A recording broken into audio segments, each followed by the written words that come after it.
देखिए अब तक गाय के सानी बताइए गले दादा आ ही दीदी ओ ही दीदी रो पागल है की करे सर के झाड़ू लगावे के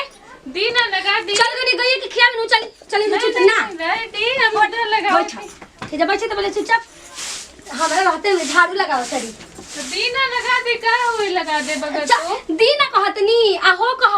कहीं हम नुची कहम आइए दादा कातना सिखाई सहरी बाड़ू त जेठानियो मिलल त सहरी दी हम लगा दी बैठा बैठा दी तू आओ काम करके आइल बानी थक गइल बानी जान लगा दी ठीक कर दी ऐसे कही कि दम लगा दी ना दीदी हम करते रुकी खड़ा रहो चुपचाप शांति से रही हां खिस बरातन दी रे हुआ मैं जंगल में आग लगाई का जंगल में आग लगाई का अरे बड़ा खुश बोल तू क्या मतलब सुनी ना देखिए दीदी के इंतन सारी आड़ी बोले ने खेवत तो कहते जंगल में हमरा आग लगाई का केकरा जंगल में हां बाक हम कनी अनु के भौजी काम करत थे हमारे के आई हम गनी अभी सानी गोत कहनी है अरे दीदी इतना झाड़ू लगा दे हमरा लगा के नहीं बहुत काम कर ली हमार देवरानी बहुत काम करी हां तू ही ना जो अकेला बर हो ए लेकिन भौजी बुझाता हमरा लाम बड़ी कारी तब कहो हमनी के मेरा मर्द ठीक बन छोटे छोटे अब भैया भौजी हो जा बैठी चली चाय बना के ले आते राखी ए भौजी तू है ना छोड़ा ए बाहर के आओ तू चलो चल आवा तू झाड़ू लगा ला ठीक है भाई उठाए वाला कहां बाटे कल कहां धो देनी हमरो दिमाग काम नहीं कर अच्छा ही में उठाओ हाय ना देखा हाय आलू के हाय आलू कुला ना सरत मरते ऐसे फेकल भौजी हो भरी घर अरे के करे के बाद एक एक भैया कहां गए भौजी भौजी सब भैया बाहर गए बारे फगुआ में चकचक बारू न एकदम ए सुनी चाय पियनी है तो फिर हे जगह करेंगे चली बाहर जाई अरे ले दीदी चाय पी तो पकड़ी आय हाथा ना फगुआ के दिन आगे बाब नजदीक आए भौजी तो चाय पी और बहुत चाय पियो तो भौजी चल जाए जाती जाए बाहर जाई तो जाई गड़गड़ी करे के बेटा रोज रोज हम ही करी यार अरे मत दुकान तक भौजी जब देखा जब भौजी से फगुआ के दिन आई बा जा भौजी जा अपना भौजी बतिया जा तब अकेले हैं के घोटो तड़ू ना ला तू भी पी ले ना हम ठीक भाई करिए भाई आलू पी ले ना ना हम ना पियो ना फगुआ के बाद कहत बा तो पी ही ला अब फगुआ के बाद आ तो भैया पिया जैसे भैया के तो बहुत पी ले बानी ना तू पी ला ए तहार दूध भैया देखो पिया करना मजा लेते हो आ भैया ए भैया तू बोलिए मत के मत भैया ए केन द्वार में का हो का होता हो क्या होता हाय जगह तो टाइम का के भाई है जगह तो हाय आलू बोरा में कसो हाय ला चाय पिया का कबे खा पिया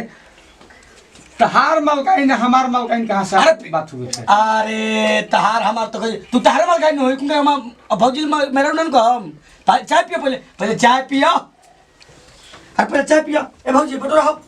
हाल जल्दी अरे बटोर पी ले चाय तूने के प्यार दे प्यार के बात छोड़ो भैया ए मेरा तो ये भौजी का झूठ रहा चाय बा हां चाय भौजी का झूठ रहा छूट रहा है तो पिया दिलन का अरे तोरे बताओ ना अरे हमसे कहलन चुप रहा तू प्यार करने के बाद हमने तोरे बीच में अच्छा ज्यादा ई बतिया भयो के भयो एक बारी कहतु न त हमारे एकदम समझ ले कि का कहियो बहुत लाइन लागी थोड़ी जी देख गिलास रख दी पी ली ना जब तारा प्यारे बढ़ावे के बा तो अब चला दिमाग हमर खराब होखे लगा हवा नहीं ले मिजाज खराब हो गया बट काम तनी कम करो न तो दिमाग घाव लगी चल है आराम कर चल अरे सुतल बोलो का हो बैठा बैठा बाबा बैठा बड़ा एकदम सुधर आता फगुनाटा तारो के लागत का भौजी का बुआ जी का बबुआ जी फगुनाटा तारो लागत का नहीं हमरा तो बुझाता फगुनाटा लागे लगा वो सबके ना लगा था हर की आइल फगुआ के दिन भौजी तोहरो बहिन हर की आइल फगुआ के दिन भौजी तोहरो बहिन हर नाचत रहली जहां होलरी भंजात रहे तहां तार बहिन ए भौजी जाई का नहीं घर मन को तो फगुआ के दिन बाड़ा है फगुआ कइले बाड़ा हो तेरी बहिन के आई तार फगुआ में आग लगा दी उठा जल्दी उठा। भौजी ला भी सोच नहीं भैया ससुराल जाके भौजी हाँ। हमार जेठानी सीधा साधा बड़ी तो कर फायदा उठा तारा मार तड़का तब भाई मर मार उठ जल्दी उठा उठा जल्दी उठा जल्दी उठा जल्दी जल्दी उठा चलो ए भौजी जाई क्या चलो चलो रूम में चलो। काहे होली में मेहरारू ना अच्छा लगेली का? अरे लागेली लेकिन भौजी असर है ई दो चार गो बहुरे अच्छा लागेली। मार के दांत ए भैया का हो मोटो भैया एकरा खाए के चिंता बा। हां ए ले रखिया हो अरे का खिया वो हां तो तू का बच्चा बड़ा तारा का खाए के नहीं चाहिए। अब बड़की भौजी कहाँ बड़ी हां जेबी में तारा जेबी में बड़ी कहाँ बड़ी तारा जेबी में ससुरा तो नहीं घर में होयन भीतर है। जो घर में तुम लोग जो घर खाए जो घर खाए थे तो हम जाता नहीं तो हम मत ढेर बोलो जा हम जाके देख ना ले जा। लड़का देवर है उनकर जइबो तब भैया हमारा तो चिंता ये है कब का बोलेला कहते जाके देखना ले जिसे बिहार तो देख नहीं के भौजी के एकर मेमोरी काम नहीं करत। हम तो यही चिंता में लागल जन ले मतलब कि जब दोनों भाई तीन भाई बानी जा आ दो भाई के बियाह हो गइल एकरो बियाह कर दिया ना हमारे के तो बहुत बढ़िया कइले बियाह क के यही कोनो काम धाम करे ना देलो आ बियाह कर देलो। तू तो अपन जल्दी ओरियल चाहता भाई कि जोन हमार माई बाबू के कर्तव्य बा तो पूरा कर दी एगो बड़ भाई के नाते। तो का करी अभी ओका पढ़े लिखे के उम्र में पढ़े लिखे था चुप रह 18 19 वर्ष के 20 वर्ष के हो गइल ओकर बियाह कर दिल जाओ आ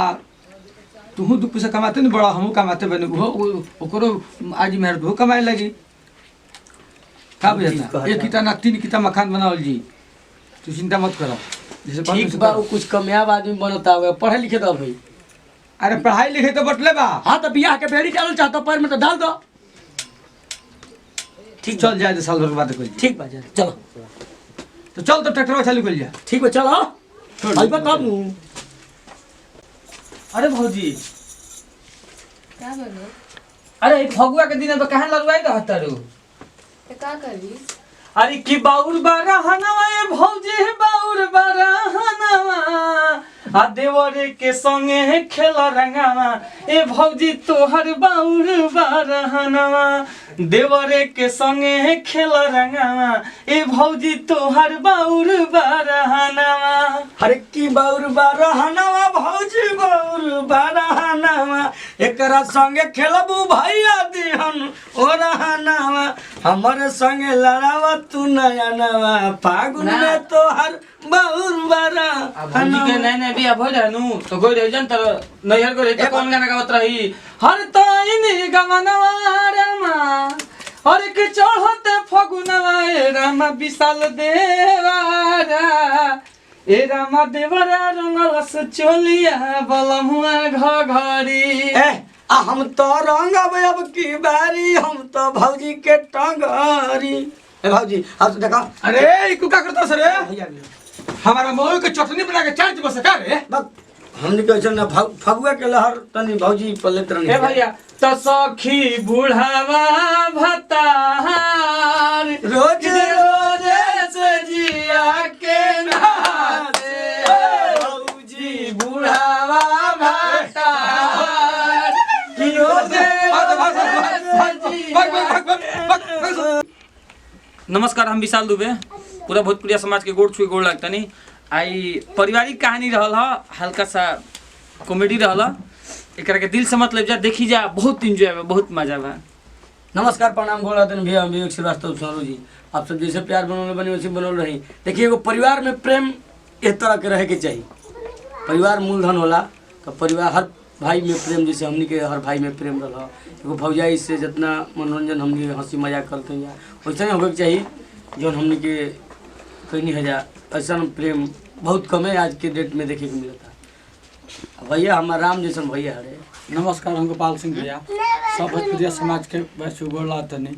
बड़ो भाई बानी दोनों जना देवर बांध लो मेरा सर मजाक करता हूँ कुछ नहीं करता लो। हाँ ऐसा हूँ मजाक में बोल देने चटनी से नंबर चाट लो देखिए इतना देवर हो जाए में होला। हाँ ऐसे प्रेम बना के रोस रही काय भौजी 5 गो 6 गो फगुआ बीत गेल बा ठीक नु 7वां फगुआ में देखी कि हाड़े हरदी लागत कि ना ठीक नु कहीं से जुगाड़ लगाई जा। हर तो यही से दी विदाई अगले वीडियो में हमने के फिर से मिल जाई। जय हिंद जय भारत जय भोजपुरी समाज। भौजी के रंग लगाई हम पहले लगाई